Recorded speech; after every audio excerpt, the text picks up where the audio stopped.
the last episode, Man-sode, of our season on red flags. This one does sound like an early 2000s rom-com. In fact, there is one, which is he's just not that into you, and we have our own twist. She's just not that into you.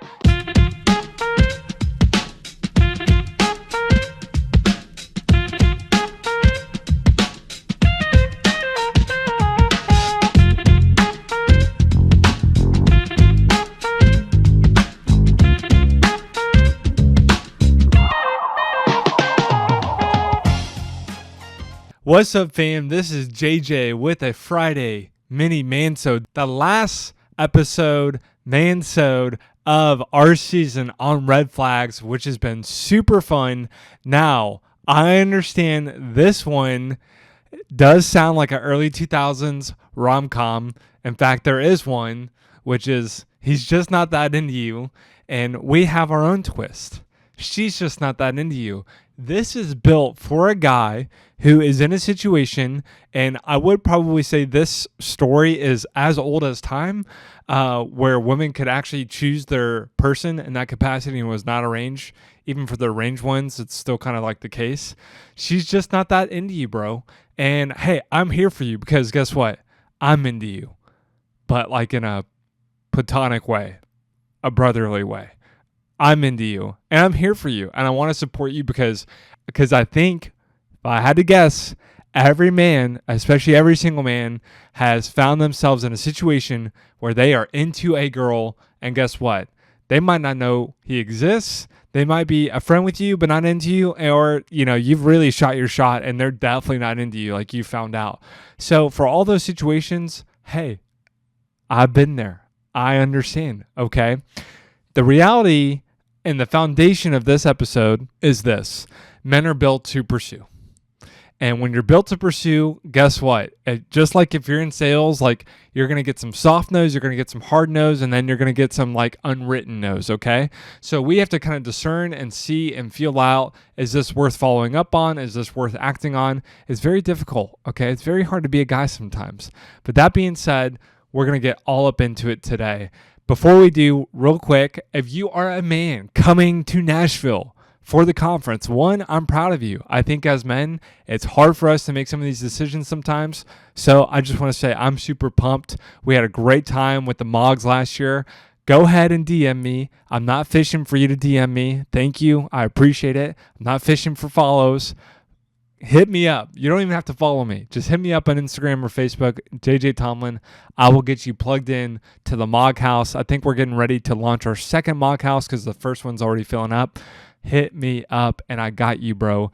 Second of all, one I'm loving. I'm going to keep this one short, but hey, overnight oats, I like the mush overnight oats from Target or whatever grocery store you've gone to, but if you're paying $3.50 for those things, or I think they even have like a delivery service one now, dude, you are getting so ripped off. It is such a great snack, but to make it at home, I just do a huge container of it. I don't even bother with like the cute mason jars. I just make a big old tub of it and just smack that thing all week long. Overnight oats, make it on your own, toss in some protein powder. Great, great, great addition to your daily snacks. Okay, so foundation. Men, whether you like it or not, and I think you should like it, and your natural foundation, your natural wiring, men are built to pursue. In our masculine energy, men are built to be proactive. They are built to move first. We risk first. We're vulnerable first. We are wired to initiate. And biblically, we see this reflected from creation, through the gospel, through the marriages, time and time again. We see this theme of masculine, moving first proactively in the system of marriage, in the system of the choosing of, the relentless pursuit of the bride from Christ. Even in Genesis 2, from creation itself, woman is derived from man. That doesn't mean woman is inferior, but woman comes from man. And so man seeks after woman. He seeks after himself. We see this from the oldest stories of Genesis where Abraham sends out servants to seek out the wife of Isaac. We see it from Jacob setting the object of his eye on Rachel and working and laboring for 7 years and 7 years more. We see it time and time again. In the most stark example, and I think one of the closest examples that we get biblically to the gospel other than Christ himself, is Hosea. Hosea sought after and chose a harlot, a prostitute of a wife. Now, I'm not saying that you are choosing out a prostitute of a wife. I'm just saying at its core of the relational dynamic of the masculine pursuing the feminine, it is a choosing of. Just as Christ choosing his bride before she was even ready, you and me, before we even said yes to Jesus. In Ephesians, it talks about the idea before we were even formed and fashioned, God chose us and adopted us, meaning Christ chose his bride before we even said yes. He was committed to us before there was a commitment to him. Now, are there exceptions in this masculine pursuit of the feminine? Well, if you want to break into a man's house and creepily wake him up at the foot of his bed, I mean, hey, shout out Ruth, but I just don't see that happening too often. Obviously, a more modern version of this is what we would call dropping the hanky, which this is Kate's favorite analogy or anecdote. It's from the Victorian times where obviously in arranged marriages and the family dynamics of spouses being chosen for them for family status, there wasn't dating, okay? But if a woman wanted to show interest to a man at the ball, guess what she could do?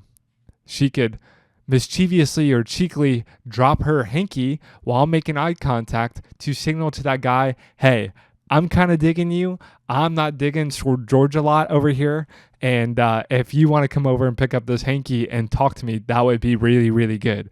Okay. I'd actually think that's more easier than what we have to decipher today.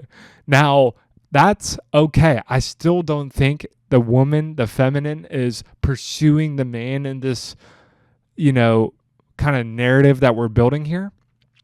But what's most important about the pursuit and why we're even talking about this as the foundation, the crux of our episode, is when you are pursuing, you're going to probably over the course of your singleness pursue a lot of options. And obviously you're listening to this, which means you are still single. And I could probably guess that you have been interested in multiple women at multiple different times. And you've had to wonder or decipher, what if they're not into me? And clearly some of them have not been into you, which is okay. I'm not here to crush your confidence, but you're still single, which means they weren't necessarily interested or something didn't work out, okay? But chances are you haven't been interested in 10 women. They've all been interested in you, and, you're the one who's walked away. I mean, maybe you're just like the most handsome, charismatic, awesome guy ever, but I doubt it. And that's okay because I'm not either, okay? So you and me, hey, we're in this together, all right? We are not being accepted by every single girl we've met. But if that's the design, the pursuit, the moving towards the initiation, we have to stop and pause and ask ourselves, what is the opposite? If we're not acting in that, what is our weakness? What are we doing when we're acting out of the flesh or falling out of our design? And the Achilles heel of that proactive masculine energy, and we talk about this in school dating all the time, and I love it. I love it so much. I get so passionate when I talk about this because I was that guy. The Achilles heel of the masculine nature is Genesis 3:6. What did Adam do when Eve went for the fruit? What did Adam do when Eve went for the fruit? He watched. Passiveness, inaction. That is the Achilles heel of a man. Okay, so you think about that masculine proactive energy, that moving, that initiation. The opposite of that is watching. The opposite of that is passiveness. The opposite of that is inaction, like just standing still or floating. And if you think about a ship in the ocean, and I'm not talking about the shallow end, I'm talking about that deep end. We had an episode with Lecrae. A ship needs to have a rooted anchor, or it needs to be heading in a direction. The passiveness, what I would call weightlessness, is not going to hold up very well in the storm or seasons of life. Now, to make this a little bit more familiar for you all in a relatable story, just like how every pastor has to teach in 2023, right? They have to open up with a story. They pray, they introduce themselves, and then without a heartbeat, they go into story time. They don't even say story time. They just say, once upon a time, a few months ago, I was sitting in a coffee shop, and then they go into their story. Now, now that I've teed that up, here's our story time.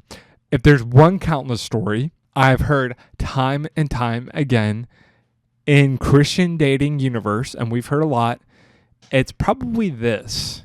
She was not interested in him.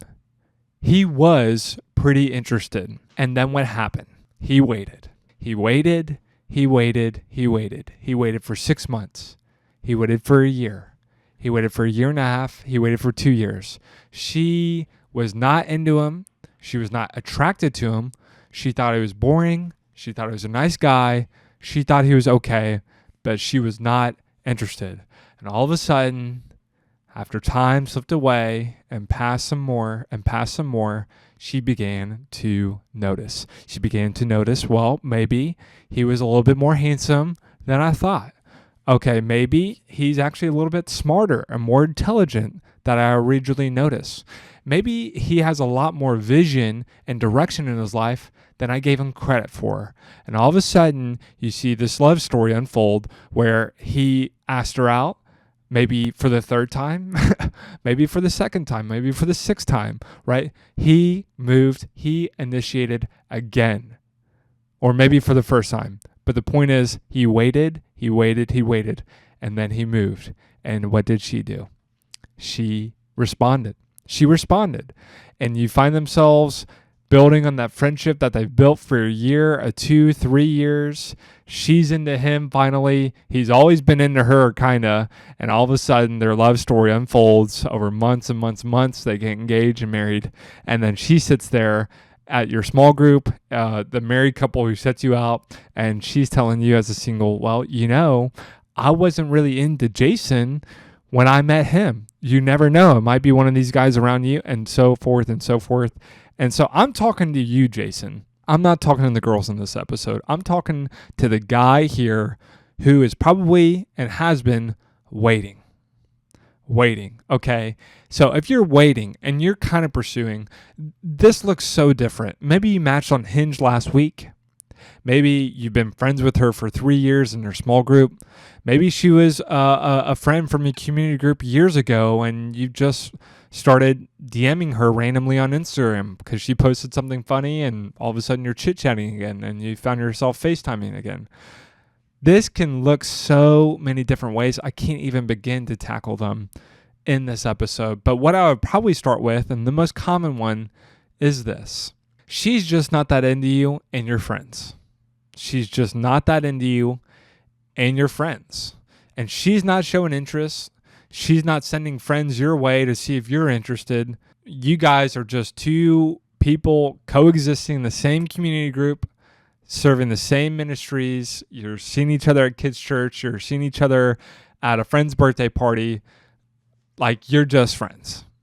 And you're interested in maybe being more than friends, but you don't really know. I'd say your top priority here is to continue to build genuine friendship whenever possible. Like, whenever you see her, and you're most likely always going to be in a group setting, you're going to be serving alongside of each other, you're going to be at a friend's birthday party. Your top priority is to build genuine friendship. And how do you do that? Well, you find and talk about things that you have in common. You tease her about something that she likes or was a little nerdy. You comment on something that she said that you found really awesome and insightful, right? With no other ulterior purpose, can you just continue to patiently build friendship? Okay? And then the moment you find yourself walking the tension between friendship and developing what I would probably call a crush, you have to ask yourself, if you find yourself so distracted by her that she's become a church crush, idol, a constant source of distraction, like meaning you go to worship on Sunday morning, she's sitting 3 rows up to the right of you, and you just can't stop glancing her way. You can't stop thinking about her. You find yourself daydreaming about her at work. You find yourself, hey, let's be honest, we're in the trust tree here, and we all do this. I think it's actually acceptable now. Stalking her Instagram daily, weekly, every few days. Like, let's put it this way. If you haven't opened up Instagram in a day, and you do, and her stories is one of the top 5, bro, you've been stalking her, okay? Like, in the okay way. You've been Instagram stalking her. If you open up your Instagram and it's been a day and her stories is one of the top 5 stories, guess what? It's time for you to ask her out. And as they like to say in the South, it's time to do number 2 or get off the pot, okay? Like, you have found yourself, congratulations, in a friendationship, and it's time to ask her out to clear up these feelings and get going. However, if you can find yourself in an area of life with another female friend and you can just be friends and you excitedly look forward to just genuinely building a friendship, then do it. Keep waiting, keep waiting. And if she is interested in you, well, you'll probably find out. Probably. And then until you grow into a place where you have to ask her out, then you just wait and you keep building. Now, number 2 is she is somewhat interested in you. Okay, let me stop right there. This is probably the most confusing and ambiguous thing I could ever say. She is somewhat interested in you.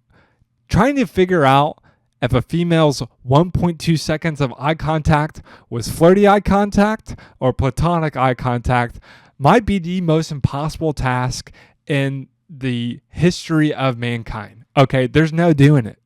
There is no doing it. In fact, I think if you flipped it and you made a girl have to decipher the same thing, guess what? They are talking about it for 3 hours at their wine and cheese night, trying to decipher it. And at the end of it, they still don't know. Okay. So if a group of girls, 6 of them, can't figure it out over 3 hours of wine and cheese, guess what? You're not about to figure it out on your own. Okay. There's no way of knowing. Okay. But what I mean by this is if she is somewhat interested in you, but you don't really know, our assumption is, guess what? Well, she's just not that into me. Like, she's not. If she was into me, she would have made it perfectly clear. And I think that is probably the baseline assumption of guys. Why? Well, we're not going to be walking around like some egotistical guy thinking that every single girl's into me.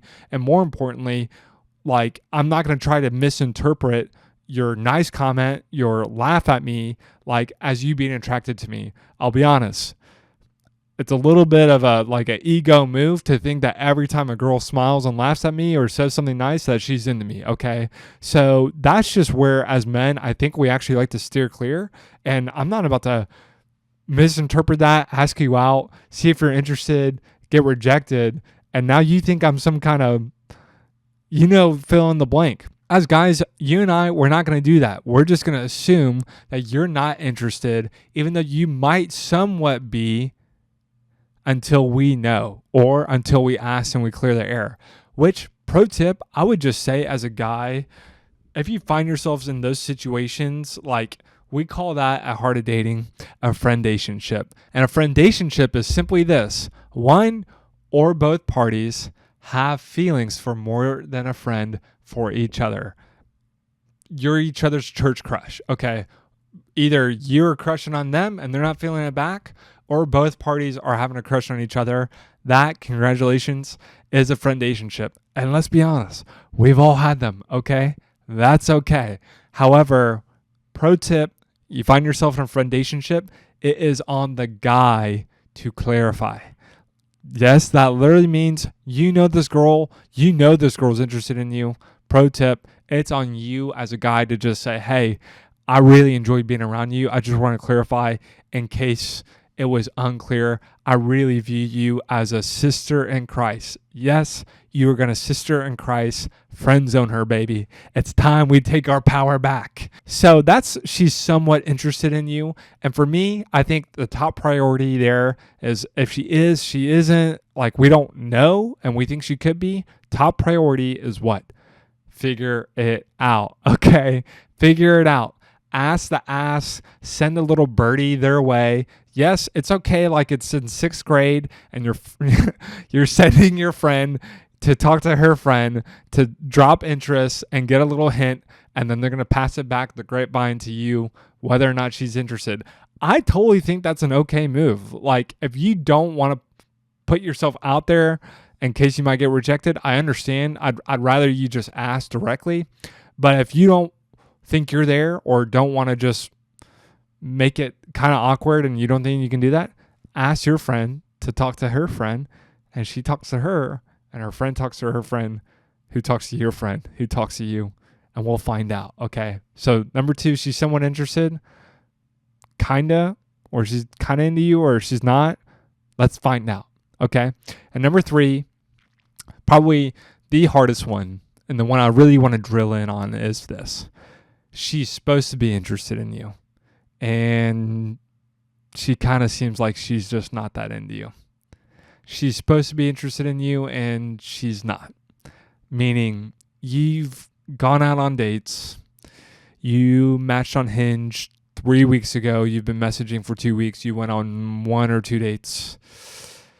And all of a sudden you went from lots of emojis, lots of laughs, lots of crying faces, long paragraphs, voice memos, and all of a sudden, instead of it being like an instant reply, you're kind of looking at 3 hours, and then all of a sudden, a couple days go by, and it's she didn't text me back last night, but she texted me this morning. I'm so sorry. I was so tired. I fell asleep. I've been crazy busy at work, and I had something to do after work. It's been 24 hours. You've double texted. Listen, men, that has happened to us all, okay?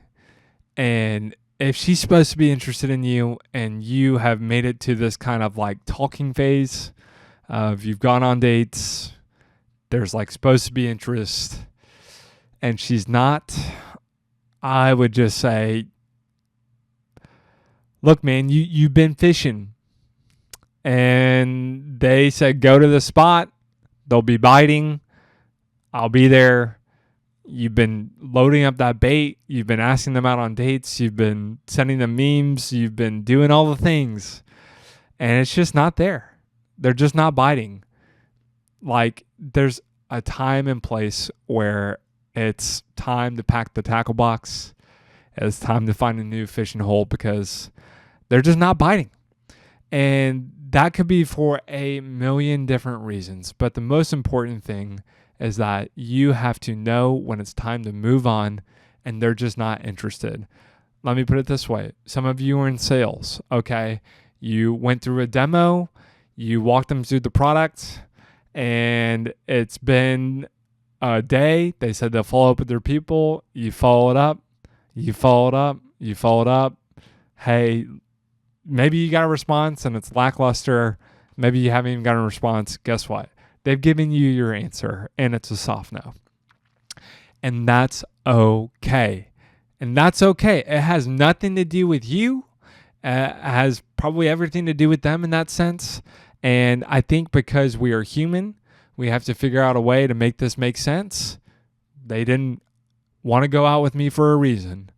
What did I do wrong? What's wrong with me? How did I not bring it? How was I not marketable? How was I not sellable? What did I do wrong? Because there's clearly a reason why they don't want to go out on another date with me. Let me just say first, before we talk about you, let's just talk about this dating situationship you got. If they're supposed to be interested in you and they are not, it's time to walk away. It's time to walk away. And that's okay. I'm not saying it's done for forever. It most likely is, and you should think like that. But if you find yourself trying to prove yourself to her, trying to sell yourself to her, guess what? That's not it. And there's a difference. Because listen, first of all, when it comes to proving, I would just say when you walk with God, you don't have anything to prove, okay? When you walk with Jesus, you don't need the validation. You don't need them to reciprocate, right? You can pursue without fear because that rejection or acceptance doesn't make or break you. Your identity rests on something else. But at the end of the day, you know this about relationships because guess what? You listen to Heart of Dating. You know that it takes two to tango. And I want to enter into a relationship. Like I want to start dating and eventually enter into a relationship with someone who wants to enter into a relationship with me. It's mutual. And it's not someone who I had to convince. Now, some of you guys know my story with Kate. That's a great teaching point. I had blue hair, I had black earrings, I had sick skater style. Not in Kate's opinion, but in my opinion and like everyone else's, it was super cool, super sick style. Kate didn't even really want to go on a date with me. Okay, I was pretty sure about her, but Kate was not sure about me at all. Listen, we did online dating for a month. She was interested in me. And I came down to LA. I thought we had an amazing 3 or 4 days of dating. Like we went and did fun experiences and everything. I was pumped. Even after that, Kate was not. Just for whatever reasons. But my pursuit of her could not rest on her uncertainty or certainty of me. I had to know who I was and I had to know what I wanted. And choose that regardless of the reaction or response I got back. Now, if Kate come back to me and she had just said, I'm not really interested, well, guess what? It couldn't make or break me because I knew who I was. Like her opinion or acceptance, it didn't determine my confidence or what I would call confidence. I knew who I was. However, as a man, if we don't start out in that identity, that foundation of knowing who we are and where we want to go and what we want to choose, then we will be broken every single time we're rejected. And this uncertainty of whether or not she's into you, it will haunt us. It will consume us because it matters, because it actually deeply matters. Now, for you guys, as a man, is it a red flag or a deal breaker? It just depends. It just depends. But I would say the common denominator of these situations is the guy chose. The guy chose. The guy chose even when she was unsure. Now, it's a red flag, maybe. I would say like orange flag if she has not chosen you or said yes or is excited. I would say like keep that marked for evaluation. Like you're probably going to go on a date or a few pursuing her and there's just a very low chance that it's going to work out. And that's okay. Because it was an orange flag, you knew she was not super into it, but she's kind of going, she's challenging herself. Like, you know, it's a very likely possibility that's not going to work out. Now, when it's a deal breaker is when it's been 3 dates, it's been 5 dates, like it's been a bit and you've gotten to know each other and she's just not that into you and you know it. Like she's not curious about you. She doesn't reciprocate at all. She doesn't convey any excitement. Like she's dragging her feet. You feel like you have to force her to go out with you. Like for me, I'm sorry, but that's a deal breaker. It's just time to pack your bags, get going, like leave her better than you found her. This is not personal, but hey, know when it's time to walk away. Do yourself a favor. You've been double texting, you've been triple texting. Listen, man, you had a nibble on the hook and it's gone. That's okay. Time to cast again. We're good. We're Gucci. We're guys. We're men. We're used to it. It's not going to stop us from chasing and pursuing the next one. We're going to be disappointed. We might be a little upset. But guess what? God's got this. God's got this. God's got this. So I love you guys. I hope that's helpful. And even if she's not into you, guess what? I am, bro. I am. Talk to you guys soon. This has been an awesome season. Let's get going into season 11.5. Let's go.